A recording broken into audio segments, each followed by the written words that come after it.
এটা কোন মাঠে খেলতেছো? জামালপুর জেলা স্কুল মাঠ, মনে থাকবো না?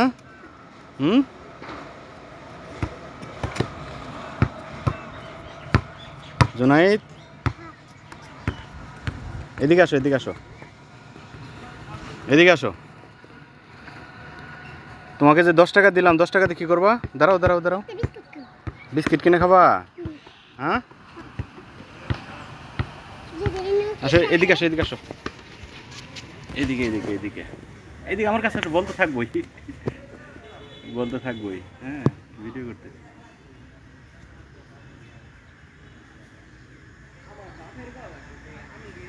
ঠিক আছে। তোমরা জামালপুর টাঙ্গাইল কোথায় থাকো? পুরাবাড়ি না? তো তোমার আব্বার নাম কি? মজিবর। তোমার আম্মুর নাম কি? ফাতেমা। আচ্ছা, তোমরা এখানে বেড়াইতে আসছো জামালপুরে না? আচ্ছা, ঠিক আছে।